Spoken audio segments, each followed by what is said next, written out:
اگلا کوشچن علی بھائی، اگر کسی پرندے کو چھرے والی بندوق سے شکار کیا اور وہ زخمی ہونے کی وجہ سے ذبح کرنے سے پہلے ہی مر گیا تو کیا وہ حلال ہوگا یا حرام؟ حلال ہوگا۔ دیکھیں ہمارے عموماً لوگوں کو شکار کے احکامات ہی نہیں پتہ۔ سورۃ المائدہ میں بھی ذکر ہے کہ ایون آپ کتے کو بھی شکار کے طور پہ یوز کر سکتے ہیں۔ اچھا، کتے کے شکار کے طور پہ عام لوگ کیا سمجھتے ہیں؟ آپ لوگ یہ سمجھتے ہوں گے نا کہ آپ تیر چلائیں، ہرن کو لگے اور کتا پکڑ کے لے آئے، یہ عموماً یہی لیا جاتا ہے نا۔ یہ بھی ایک اس کی فارم ہے، کتا ڈائریکٹ بھی شکار کر سکتا ہے۔ آپ اگر کتے کو بسم اللہ پڑھ کے چھوڑیں اور وہ کسی ہرن کی گردن جا کے پھاڑ دے اور اس میں سے خون نکلے اور وہ زخمی ہرن یا مرا ہوا ہرن اٹھا کے آپ کے پاس لے آئے تو وہ حلال ہے۔ تسی کہندے ہو جی او اگر کوئی جڑا ہے شیعہ ذبح کر لے مرغی حلال ہے کہ نہیں، تو کوئی سنی ذبح کر لے تو حلال ہے کہ نہیں؟ وہ قرآن میں تو اہل کتاب کا ذبیحہ بھی حلال ہے، کتے کا ذبیحہ بھی حلال ہے، لیکن وہ بسم اللہ کتے نہیں پڑھنی، وہ آپ نے پڑھنی ہے۔ بخاری مسلم میں حدیث ہے، نبی علیہ السلام فرمایا جو شخص بھی کتا گھر پالتا ہے نا تو روزانہ اس کے نامہ اعمال سے 2 قرات اجر کم ہو جاتا ہے اور 1 قرات احد پہاڑ کے برابر ہے۔ اتنی تو نیکیاں کا کئی کلومیٹرز پہ پھیلا ہوا، سوائے اس شخص کے جو اپنے ریوڑ کی حفاظت یا شکار کے لیے کتا رکھتا ہے۔ یہ 2 وجوہات ہیں جو آپ کتا رکھ سکتے ہیں۔ سورۃ المائدہ میں بھی اجازت ہے، لیکن وہ سدھارا ہوا کتا ہونا چاہیے۔ یہاں تو چوری پکڑنے کے لیے وہ چور قسم کے جعلی کتے رکھے ہوتے ہیں، جس طرح آپ جعلی 2 نمبر نے کتے بھی 2 نمبر نے، ٹھیک ہے نا۔ تو سدھارے ہوئے کتے جن کو آپ شکار سکھاتے ہیں وہ آپ کے لیے شکار کر سکتے ہیں۔ آپ بسم اللہ پڑھ کے ان کو چھوڑیں، وہ جا کے کسی جانور کو پکڑیں اور اس کی گردن کو یا کہیں سے بھی اس کو چیریں اور وہ خون نکلے اور وہ شکار لے کے آ جائے تو بخاری مسلم میں وہ شکار حلال ہے، چاہے وہ پہلے مر جائے چاہے آپ آئے تو آپ بھی ذبح کر لیں اپنے، اگر آپ نے کوئی شوق اتارنا ہے۔ لیکن اگر وہ پہلے بھی مر چکا ہو تو نبی علیہ السلام نے فرمایا کہ اگر کتے نے اس میں سے کچھ کھایا نہ ہو تو وہ شکار حلال ہے، بخاری مسلم کے الفاظ ہیں۔ تو اگر کتے نے نہ کھایا ہو تو وہ کتے نے تمہارے لیے شکار کیا، اور اگر وہ کھا لے تو اس نے اپنے لیے کیا۔ یہ نبی علیہ السلام نے فرمایا۔ کتنی جوک والی بات ہے کہ اگر کتے نے کھا لیا تو اس نے اپنے لیے شکار کیا، اور اگر نہ کھایا تو وہ تمہارے لیے کیا۔ اور اگر وہ کسی نے تیر چلایا، کتا نہیں بھیجا، بسم اللہ پڑھ کے تیر چلایا، کسی جانور کو لگا اور وہ جانور کا خون نکلنے سے وہ جانور مر گیا، لیکن 1-2 دن تک آپ کو جانور نہیں ملا، تو نبی علیہ السلام کی حدیث ہے بخاری مسلم میں کہ اگر اس کے گوشت میں تعفن نہ ہو اور وہ پانی میں ڈوب کے نہ مرا ہو بلکہ خشک جگہ پہ پڑا ہو، یعنی یہ یقین ہو کہ تمہارے تیر لگنے سے اس کا خون نکلا اور وہ خون سے مرا ہے، تو وہ حلال ہے، اسے کھا لو۔ یہ تیر کا ادھر لگنا ضروری نہیں ہے، جسم میں کہیں بھی تیر لگ جائے۔ اس وقت کوئی لیزر والی گنیں تو نہیں تھی نا، تیر چلاتے تھے بسم اللہ پڑھ کے، تو آپ جام، ہاں جی، گوشت میں بو نہ آئی ہو، ہاں تو وہ ظاہر ہے اگر آپ برفانی علاقے میں شکار کریں تو 1 مہینے بھی جا کے اٹھا لیں۔ سر 1000 سال پرانا بکرا بھی فریز ہو نا انٹارکٹیکا میں تو وہ حلال ہی ہوگا، فریج میں ہے نا سر، ٹیمپریچر نیچے آنا نہیں، تعفن پھیلنا ہی نہیں۔ بالکل فریج میں آپ تو کھواندے نہیں نا ہوٹلاں لے، سال پرانا، اس قربانی کا گوشت اگلی قربانی تک کھلاتے ہیں، وہ خراب نہیں نہ ہوتا۔ تو وہ اس زمانے میں چونکہ بات برفانی علاقے کی نہیں، عام علاقوں کی ہو رہی تھی کہ 2-3 دن تک اگر وہ اس میں کوئی ایسا تعفن نہیں پھیلا تو وہ زخم کی وجہ سے۔ اب جب آیا نا یہ مسئلہ چھرے والی بندوق کا، تو اس میں علماء میں اختلاف ہوا، کیونکہ سورۃ المائدہ کے سٹارٹ میں آتا ہے کہ اگر کوئی جانور پتھر کی ضرب لگنے سے مرے نا تو وہ حرام ہے۔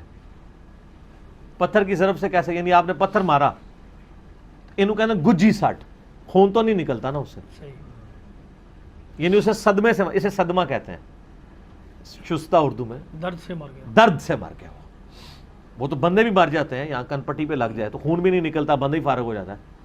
تو اگر کوئی جانور صدمے سے مرا، یعنی پتھر مارا آپ نے اور اس کا خون نہیں نکلا، یا وہ بلندی سے گرا اور اس کا سر نیچے پتھر پہ لگا اور اس کی وجہ سے وہ مر گیا، خون نکلے سے نہیں مرا۔ خون تو نکلے گا جب ایسی جگہ لگے جہاں کوئی چیز پھرے، ادھر پھرے یا ادھر پھرے، وہ معاملہ تو الگ ہے۔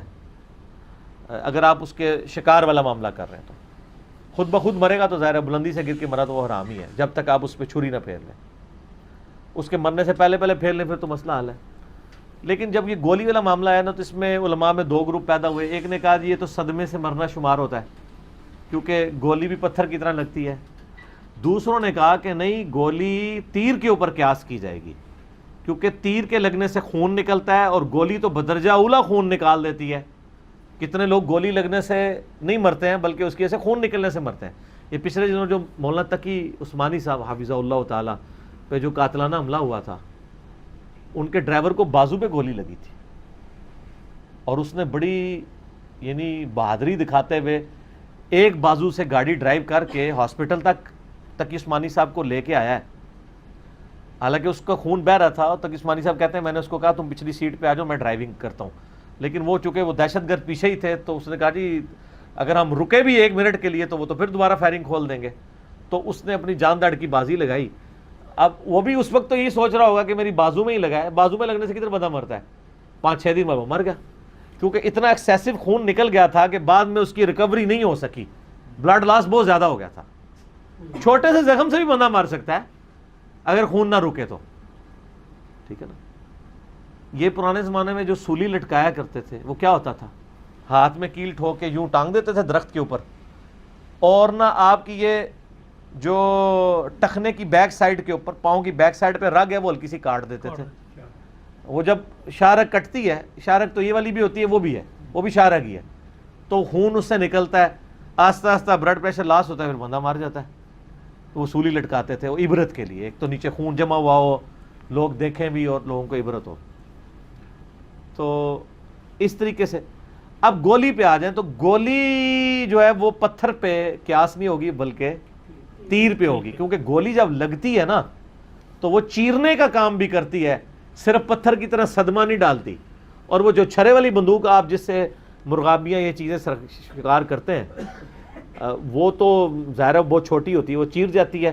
اس لیے آپ دیکھتے ہیں کہ جب وہ آپ کو پڑی ہوئی ملے تو اس پہ خون نکل رہا ہوتا ہے. تو وہ اگر آپ کے پہنچنے سے پہلے بھی مر جائے خون نکلنے سے تو وہ حلال ہی ہے اگر آپ نے بسم اللہ پڑھ کے چلائی تھی. اور اگر بسم اللہ کے بغیر چلائی ہے تو وہ تو ویسے ہی بخاری مسلم میں حدیث ہے کہ اس طرح کا شکار کرنا ہی حرام ہے. ایون نبی علیہ السلام نے شوقیہ شکار کرنا جس کے بعد آپ نے گوشت کھانا نہ ہو اس کو بھی حرام قرار دیا. یہ لوگ چلے جاتے ہیں نیا بھی چھرے مارتے رہتے ہیں, اب اس میں نقصان بھی ہوتا ہے. بعض کا پورا جو وہ برسٹ مارتے ہیں اس کے اوپر کتنے جانوروں کو لگ جاتا ہے, کچھ تو وہیں گر جاتے ہیں, کچھ آگے جا کے گرتے ہیں وہ مر جاتے ہیں. تو اس میں بڑی احتیاط کرنی چاہیے. شکار اس طرح مچھلیوں کا شکار بھی لوگ کرنے جاتے ہیں, شکار وہ کریں جو آپ نے کھانا بھی ہو. اگر آپ شوقیہ شکار جس طرح ہمارے عرب لوگوں آ کے یہاں پہ کر رہے ہوتے ہیں شکار, اور وہ مقصد ان کا اپنا شوق پورا کرنا ہوتا ہے, کھانا کھانا مقصد نہیں ہوتا.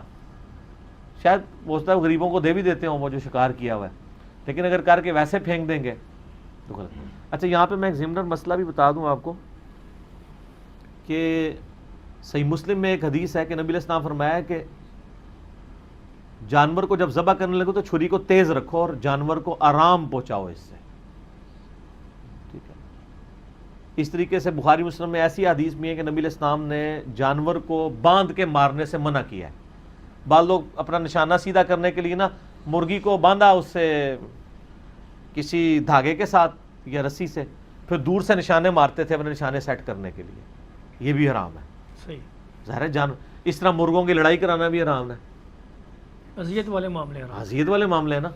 تو یہ ساتھ ساتھ میں یعنی ایک مسئلے بھی کلیئر کر رہا ہوں کہ لوگوں نے اس طرح کی چیزوں کو یعنی بڑا مذاق سمجھ لیا. اچھا میں ضمناً ایک مسئلہ اور بھی بتا دوں, بلکہ وہ ہمارے شہزاد بھائی نے ایک دفعہ ہائی لائٹ بھی کیا تھا, مجھے وہ یاد آ گیا.